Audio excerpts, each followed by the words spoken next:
Welcome to the next video of subject Operation Research.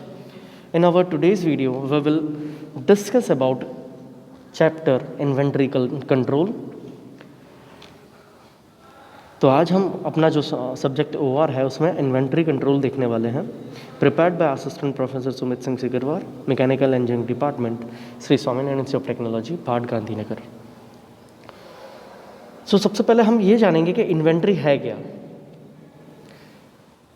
We can say that inventory, it refers to stock of goods, commodities or other economic resources that are stored or reserved at any given period for a future production or meeting future demand. तो inventory में हम किसको शामिल करते हैं? ऐसे stock, मतलब जो कमोडिटीज़ हैं, कोई भी इकोनॉमिक सोर्सेज हो सकता है जिसे हम अपने किसी एक पर्पस, मतलब फ्यूचर में जो हमारा डिमांड है उसको मीट करने के लिए या हमारी जो फ्यूचर प्रोडक्शन की रिक्वायरमेंट है उसको मीट करने के लिए हम जो स्टोर करके रखते हैं उसे हम इन्वेंट्री कहते हैं. Inventory planning is the determination of type and quantity of inventory items. अब ये जो है क्या है, जो इन्वेंट्री प्लान जो करते हैं हम लोग, वो हमें different types of inventory items है उसको डिटरमाइन, उसकी जो क्वांटिटी चाहिए, कितना चाहिए हमें, किस तरह से लगेगा, उसको हम पहचानने के लिए करते हैं. और इन्वेंट्री, ये जो इन्वेंट्री कंट्रोल है, ठीक है, सो इसमें एक पार्ट आ जाता है इन्वेंट्री मैनेजमेंट. अब ये जो इन्वेंट्री मैनेजमेंट है, it is the function of directing the movement of goods through the entire manufacturing cycle from the requisition of raw materials. दूसरा हमारा जो प्राइमरी कंसर्न है, it is to control the cost of inventory. तो यहां पे हम देखेंगे objectives of inventory control. So the main objectives are, our first is to minimize the financial investments in inventories.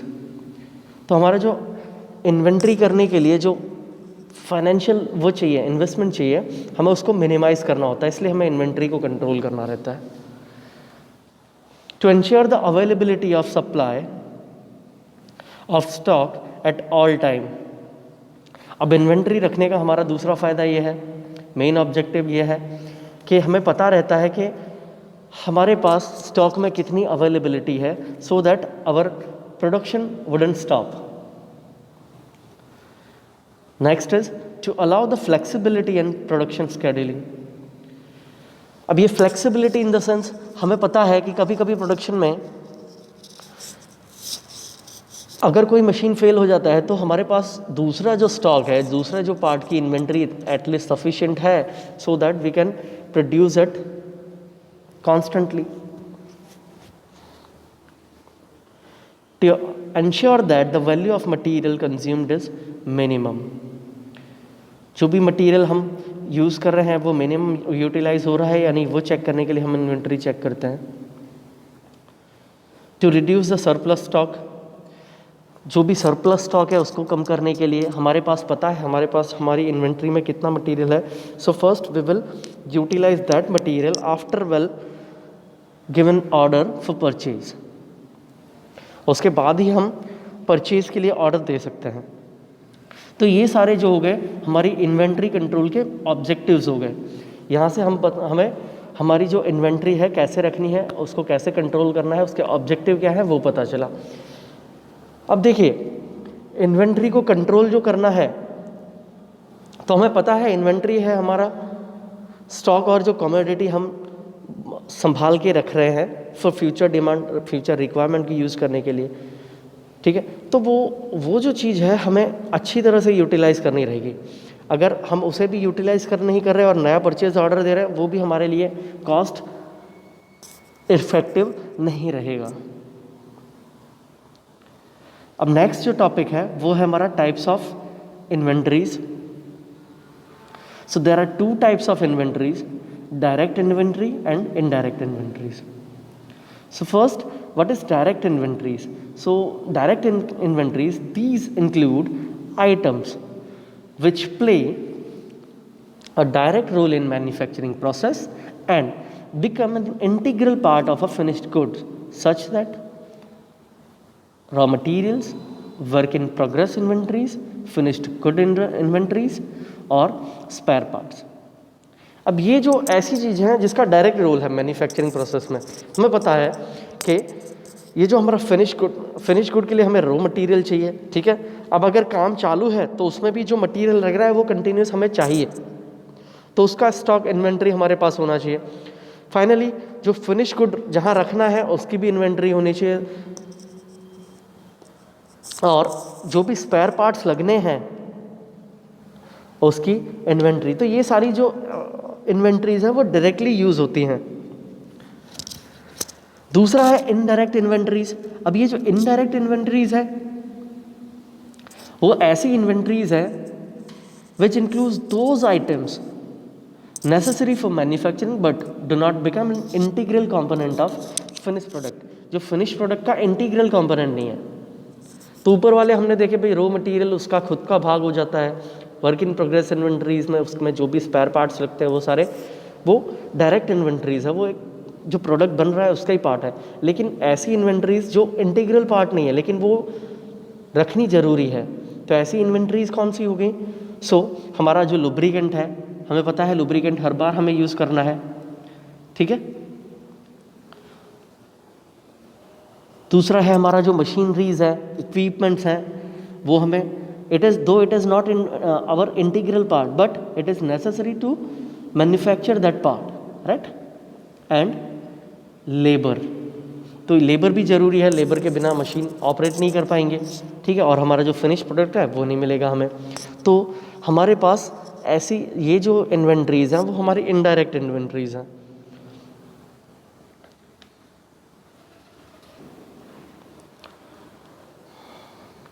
चलिए हम नेक्स्ट देखते हैं। नेक्स्ट हमारा टॉपिक है फैक्टर्स अफेक्टिंग इन्वेंटरी। तो ऐसे कौन से फैक्टर्स हैं जो इन्वेंटरी को अफेक्ट करते हैं? सो फर्स्ट फैक्टर है हमारा इन्वेंटरी और stock cost. So there are several forms of it, बहुत सारे फॉर्म्स हैं। तो पहला फॉर्म है वो है परचेज और production cost. So what is purchase और production cost? So it is a cost of purchasing a unit of item. जो एक यूनिट के आइटम में परचेज करने के लिए कॉस्ट जो हम दे रहे हैं उसे हम परचेज कॉस्ट या प्रोडक्शन कॉस्ट कहेंगे। नेक्स्ट है ऑर्डरिंग और एक्विजिशन कॉस्ट, जिसे हम सेटअप कॉस्ट भी बोलते हैं। So it is the cost related to acquisition of purchased items, such that those of getting an item to firms stores। Example क्या क्या है हमारे पास? ट्रांसपोर्ट हो गया, लोडिंग हो गया, ऑफलोडिंग हो गया, हमारा इंस्पेक्शन हो गया। तो ये हमारे सारे सेटअप कॉस्ट हैं, ठीक है, जो इन्वेंट्री के लिए हमें चाहिए। नेक्स्ट जो कॉस्ट है हमारी है इन्वेंट्री कैरिंग कॉस्ट और होल्डिंग कॉस्ट जिसे बोलते हैं। So these are the cost associated with holding a given level of inventory. हमारे पास जो इन्वेंट्री को स्टोर करने के लिए चाहिए, जैसे वेयर हाउसेज हो गया, स्पॉइलेजेस हो गए, सिक्योरिटी हो गई, ठीक है, तो एडमिनिस्ट्रेटिव स्टाफ्स हो गया, ठीक है। तो ये जो चीज़ें हैं उसे हम ये होल्डिंग कॉस्ट या इन्वेंट्री कैरिंग कॉस्ट में रख देते हैं। जो फोर्थ कॉस्ट है वो है हमारी स्टॉक आउट कॉस्ट और शॉर्टेज कॉस्ट। सो ये कौन सी कॉस्ट है? So these are the cost incurred due to the delay in meeting demand और inability to meet the demand at all because of shortage of stock, loss of future sales, cost associated with future replenishment. तो ऐसी जो cost हैं जो मतलब stock की shortage की वजह से हमें वो लगानी पड़ रही है, ठीक है, तो ऐसी सारी चीज़ें हमारी स्टॉक आउट कॉस्ट हो जाएंगी। नेक्स्ट जो फैक्टर है वो है ऑर्डर साइकिल। अब ये ऑर्डर साइकिल क्या है? So it is a period between the placements of two successive orders. दो सक्सेसिव ऑर्डर के बीच में जो टाइम ड्यूरेशन है उसे हम ऑर्डर साइकिल कहेंगे। वो 1 मंथ भी हो सकता है, 2 मंथ भी हो सकता है, ठीक है। नेक्स्ट है लीड टाइम। लीड टाइम क्या है? So it is the time between the placing an order and actual replenishment of item, also referred to as procurement time. तो जितना हमें प्रोक्योर करने में टाइम लगा है, उसको हासिल करने में टाइम लगा है, उसे हम लीड टाइम कहेंगे। नेक्स्ट है टाइम होराइजन। ये जो टाइम होराइजन है वो है period over which the inventory level will be controlled। ये टाइम ड्यूरेशन है जहाँ पे हमें इन्वेंट्री लेवल को कंट्रोल करते हैं, जिसे हमें ध्यान रखते हैं।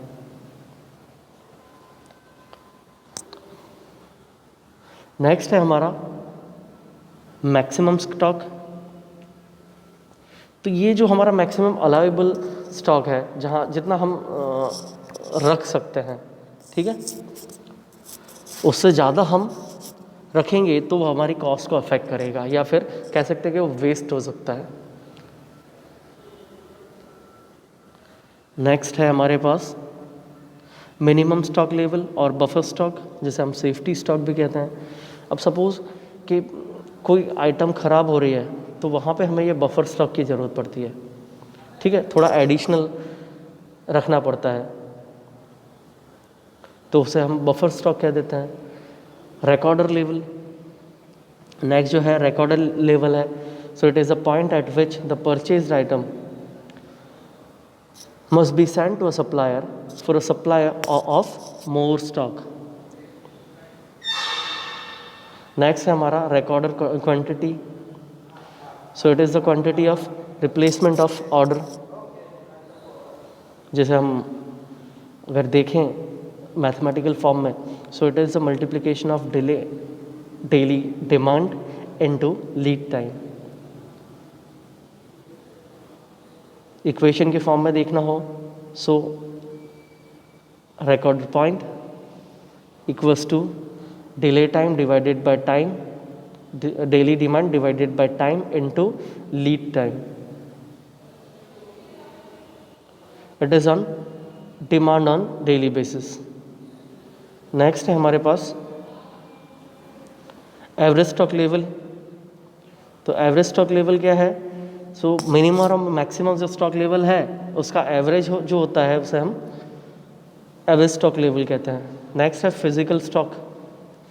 सो number of items physically in stock is called. Next है stock replenishment. So the rate at which the inventory is added is called stock replenishment. Next है free stock. So the physical stock plus the outstanding replenishment ordered minus the unfulfilled requirements is called free stock. Most important, economic order quantity, the quantity at which the cost of having stock is minimum, उसे हम economic order quantity कहेंगे।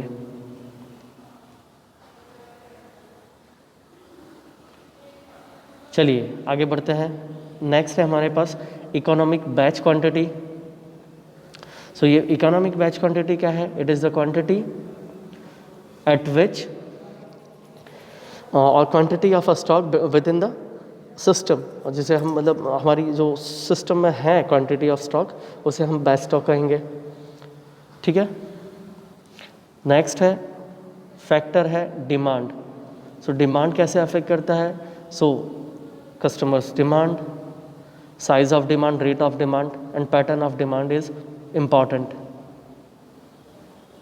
जो size of demand है वो number of items demanded पर period बोलेंगे। It can be deterministic और static और डायनामिस्टिक और प्रोबेबिलिस्टिक, गवर्न्ड बाय डिस्क्रीट और continuous probability distribution. It can be variable और कांस्टेंट।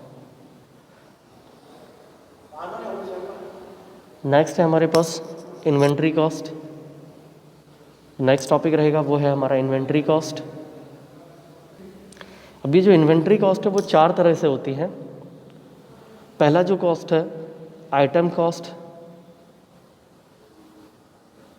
जैसे रुपीस सी पर आइटम जो बोलते हैं। दूसरा है ऑर्डरिंग कॉस्ट, जिसे सीओ से डिनोट करते हैं, पर ऑर्डर। तीसरा हमारे पास होल्डिंग कॉस्ट है, जिसे हम CH पर आइटम पर यूनिट टाइम लिखते हैं। और फोर्थ जो है शॉर्टेज कॉस्ट है, जिसे हम डिनोट करते हैं CS पर item per unit time. Now what is item cost? So this is the cost of item whether it is manufactured और परचेज्ड. अब ये जो कॉस्ट है वो कॉस्ट है जो परचेज किया है या फिर मैन्युफैक्चरिंग में लगी है, उसकी जो कॉस्टिंग है उसे हम कहेंगे. ये जो मैन्युफैक्चरिंग कॉस्ट है it is denoted by C पर आइटम. अगर ये मतलब मैन्युफैक्चरिंग कॉस्ट है तो ये जो सारी कॉस्ट को हम से इंक्लूड करते हैं, तो जो हमारा डायरेक्ट मटेरियल लग रहा है, लेबर लग रहा है, उसके कॉस्ट को इंक्लूड कर रहा है. ठीक है. इनडायरेक्ट मटेरियल्स और लेबर और एक्सपेंसेस है उसको हम करते हैं. और अगर ये परचेज़ किया हुआ है तो हमारे जो कॉस्ट की जो परचेज प्राइस है पर यूनिट वो हमारी आइटम कॉस्ट हो जाती है.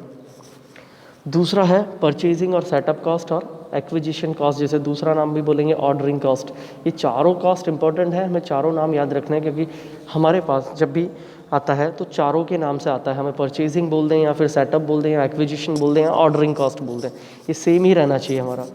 क्योंकि जब हम आगे न्यूमेरिकल सॉल्व करेंगे तो ये सारे फार्मूलाज में हमारे पास अलग अलग नाम से दिया होगा.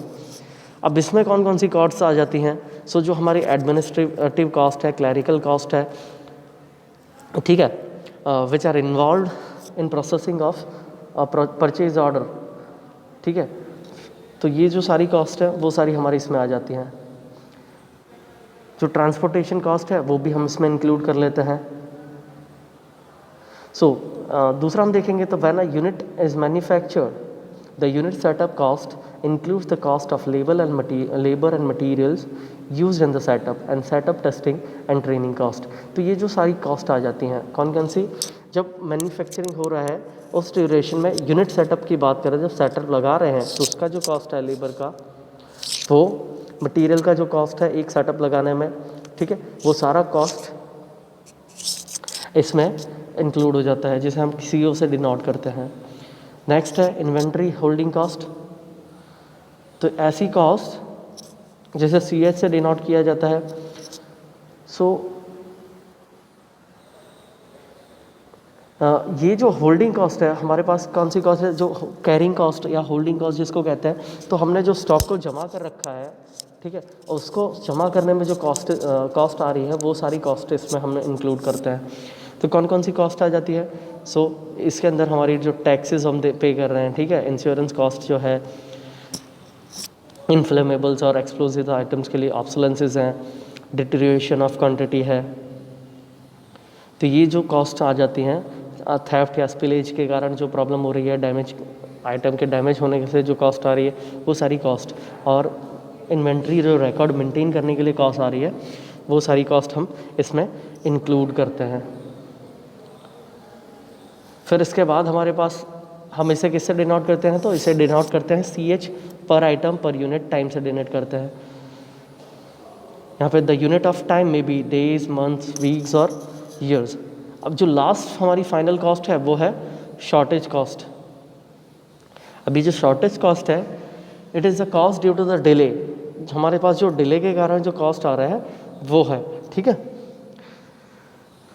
जो रॉन्ग प्लानिंग के कारण कॉस्ट आ रहा है, ठीक है. तो ये सारी जो कॉस्ट है हम उसमें शॉर्टेज कॉस्ट में इंक्लूड कर लेते हैं.